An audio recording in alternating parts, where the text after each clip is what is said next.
Welcome to the Deep Dive. This is where we take that stack of sources you send us, articles, reports, forum chats, and really focus in on the key insights. Yeah, we pull out the crucial bits so you get the core understanding without needing to read everything yourself.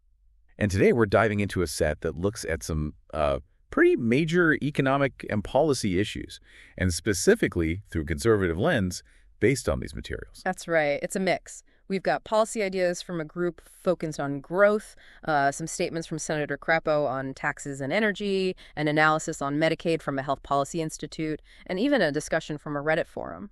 So our mission here is to walk you through these different pieces. We want to pull out the main arguments, the specific details that are presented within this conservative framework, focusing on taxes, healthcare, particularly Medicaid, and energy policy. Basically, getting you the what and the why according to these specific sources. Exactly. Okay, let's start unpacking this stack. Where should we begin? Let's kick off with tax policy. We've got that Club for Growth source you sent. Their basic take on taxes is pretty straightforward. Okay. They argue government should only collect what's absolutely necessary for, its legitimate jobs. Beyond that, the goal is really twofold. Minimize any damage to the economy and treat all taxpayers the same. Minimize economic damage. That sounds key. How do they propose doing that? Through what kind of reforms? Well, they're big proponents of comprehensive reform. They point to systems like a flat tax or maybe a single rate national sales tax, sometimes called the fair tax. Okay, a flat tax or a fair tax. And the argument is that these would boost the economy. Exactly. They see them as powerful engines for growth. The idea with, say, a flat tax is you have a low rate, and importantly, you get rid of multiple taxes on saving and investment. So the current system penalizes saving, in their view. That's the argument. They believe the current system discourages things like investment and saving, which they want to encourage. And a really core principle for them is treating everyone the same, tax-wise, no matter how much you earn or where the money comes from. So take the tax code out of people's economic decisions. Pretty much. Let people invest, work, save based on the economics, not because of some tax loophole or penalty. Plus, they stress that simpler systems mean it costs way less for people and businesses just to, follow the rule. Right, compliance costs. Yeah. So simplicity, fairness, encouraging saving and investment. Those are the big pluses they see. But what if that kind of major overhaul isn't happening right away? What specific cuts do they push for then? Yeah, good question. If comprehensive reform is off the table, they focus on specific cuts they think have the biggest economic impact. Like what? Things like lowering or even getting rid of marginal income tax rates for individuals, the tax on dividends, individual capital gains taxes, the corporate income tax, and also what they call the death tax. The estate tax. Right, the estate tax. And this source also mentions their support for a balanced budget amendment, specifically one that would need a supermajority vote to raise taxes. Okay, got it. A clear philosophy there. Now, shifting from the general view, we also have Senator Crapo discussing the impact of extending the Trump tax cuts, the TCJA. He shared some analysis from the Council of Economic Advisors. What did that predict? That analysis projected some pretty significant positive results if the TCJA and other related pro-growth policies were extended. The headline number was average annual real GDP growth of at least 3% over the next 10 years. 3% growth annually. That's quite a claim over a decade. What else did it forecast? It also projected over $4.1 trillion more in federal revenue over that decade compared to what the CBO, the Congressional Budget Office, expects if TCJA expires. More revenue. So the argument is the growth pays for the cuts, essentially. That seems to be the implication of this analysis, yes. It also projected a boost to GDP, both short-term, like 3.3 to 3.8%, and longer-term, around 2.6 to 3.2%. And what about for regular folks? Jobs, wages. For individuals, the analysis projected annual real wages per worker would go up, somewhere between $2,100 and $3,300. And for a typical median income household, they estimated take-home pay increasing by $4,000 to $5,000 a year. Okay. It also predicted saving 4 million full-time equivalent jobs and driving about $100 billion in investment into distressed communities. So the perspective here is that keeping these cuts isn't just avoiding a tax hike, it's actively driving growth and jobs based on this specific analysis. Interesting. And Senator Crapo also brought up something about how extensions are scored in the budget, didn't he? Something about the baseline. Yes, that's a key point he makes. He argues for using what's called a current policy baseline for budget scoring. Okay, that sounds technical. What's the difference between that and the usual way? So the standard method, the current law baseline, assumes temporary laws will expire as scheduled. So if you extend a tax cut, it looks like it adds to the deficit because you're changing that assumption. Right. Crapo's argument, which others share, is that if the current policy is these lower tax rates, then just continuing that policy shouldn't count as new spending or adding to the deficit. From that view, letting the cuts expire would be seen as a massive tax increase. Ah, okay. So it's about the starting point for measuring the impact. Yeah. That makes sense. Let's shift gears then. Let's look at healthcare, specifically Medicaid, using that Paragon Health Institute source. Right. This source really digs into the Medicaid Disproportionate Share Hospital Program, DSH for short. Now, the goal of DSH sounds good. Help hospitals that treat a lot of uninsured or low-income patients who can't pay their bills. Okay, support for safety net hospitals. Exactly. But the main critique in this source is that the program just doesn't target the money fairly or effectively anymore. Why not? What's the problem? It points to something that happened way back in 1992. A cap was put on federal DSH funding. And that cap basically locked in states' funding levels based on how they were using, let's call them gimmicky financing schemes back then. Gimmicky schemes like what? Often things like provider taxes. States would tax hospitals, use that money to draw down more federal matching funds for DSH, which kind of inflated their apparent need at that specific moment in time. So states that were good at those financial games 30 years ago got locked into higher funding levels that persist today. That's exactly the argument. And the source says a major result of this is that states that expanded Medicaid under the ACA have really benefited from this old, skewed formula. How much difference are we talking? Well, look at the 2021 numbers they cite. Medicaid expansion states apparently got 171% more federal DSH money per uninsured person, and 66% more per low-income person compared to states that didn't expand Medicaid. Wow, 171% more per uninsured person in expansion states. Mm-hmm. That really highlights a targeting issue if the goal is helping the uninsured. It certainly seems to, based on these figures. The source notes federal DSH funds covered almost half, 48% of uncompensated care costs in expansion states in 2021, but only 17% in non-expansion states. Big difference. Yeah. And they give examples contrasting high DSH expansion states like New York or Massachusetts with low DSH non-expansion states like Florida or Texas. And perhaps most surprisingly, the source claims there's actually a negative correlation. Negative. Meaning states getting less DSH funding, according to this analysis, often provide a higher percentage of uncompensated care relative to their costs. It seems completely backward from the program's stated purpose. Yeah, that doesn't sound right at all. Now, this source also talked about proposed cuts in the Build Back Better Act. What was the concern there? The big issue raised was that the BBB Act proposed cutting federal DSH funds and also related uncompensated care pool funds, but only for states that had not expanded Medicaid. Only the non-expansion states. Yes. So the argument was this would just make the existing inequity even worse and potentially really hurt safety net hospitals in those particular states, the very states that, from this perspective, had saved the federal government billions by not expanding Medicaid. Did the source quantify those potential cuts? It did. It cited a CBO estimate of $34.5 billion in cuts to those non-expansion states between 2023 and 2031 under that BBB proposal. And the source really contrasts those cuts with other parts of the same bill, right? Oh, absolutely. It explicitly points out the contrast between these proposed healthcare cuts for hospitals in non-expansion states and the large tax cuts included in the same bill for wealthier households in high-tax states. That was mainly through expanding the SALT deduction, the state and local tax deduction. Okay. It quotes Senator Marco Rubio's framing, basically saying it was irresponsible to cut health care for vulnerable people to pay for tax cuts for wealthy people in places like New York and California. So the argument presented is a clear trade-off within the bill. That's definitely a sharp critique. Did supporters of the bill offer a reason for targeting DSH cuts only at non-expansion states? Some did. The source mentions Representative Pallone argued the cuts were justified because the BBB Act also included temporary subsidies to help low-income people in non-expansion states buy private insurance through the ACA exchanges. The logic being more insured people means less uncompensated care, so less need for DSH. That was the rationale presented. But the Paragon source calls that reasoning problematic. Why problematic? Well, first they say it doesn't fix the underlying unfairness in how DSH funds are distributed anyway because of that 1992 cap.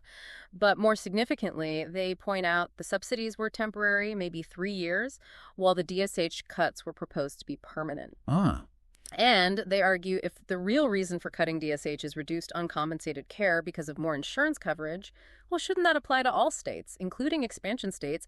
Why target only the non-expansion states? Right. Apply the logic consistently. Exactly.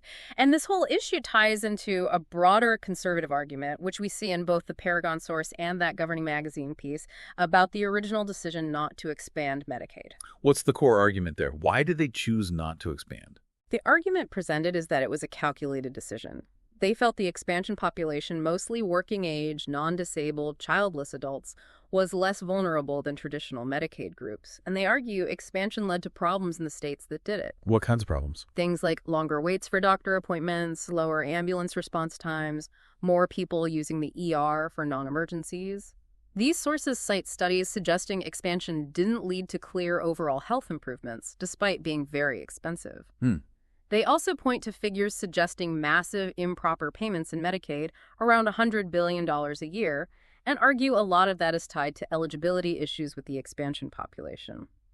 So from this perspective, not expanding wasn't about punishing anyone. It was about avoiding what they saw as a flawed, costly program expansion that didn't really help the most vulnerable. Okay, so a critique of the expansion's effectiveness and cost.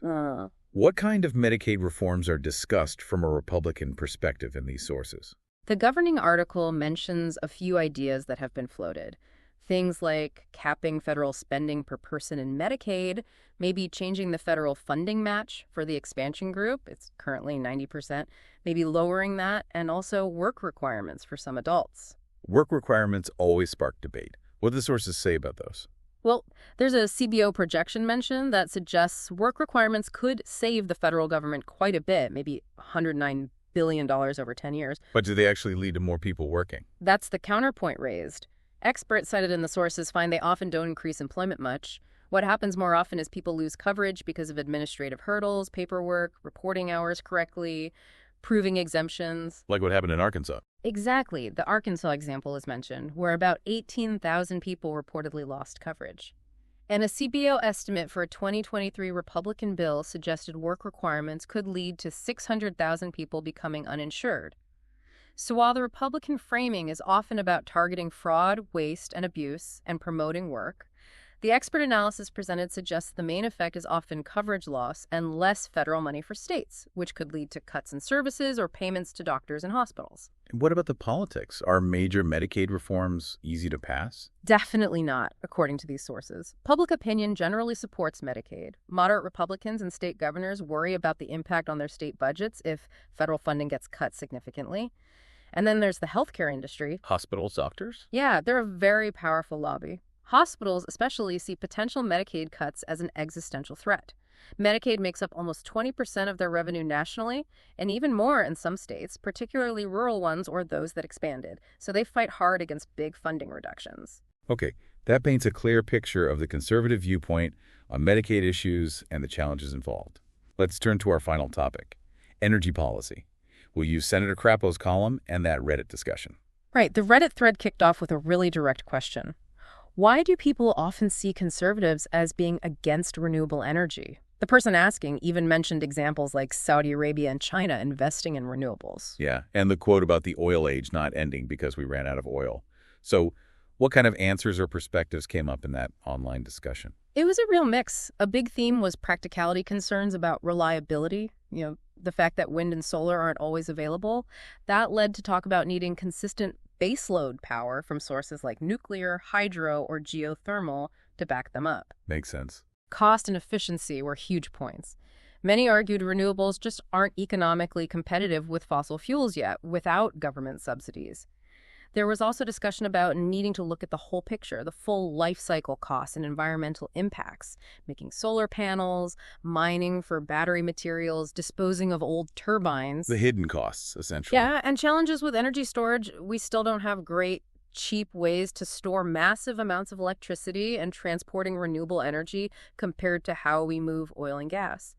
A strong preference came through for letting the market decide. Market-driven adoption, not government mandates. Exactly. Let sources compete on price and performance, rather than the government picking winners or trying to ban fossil fuels.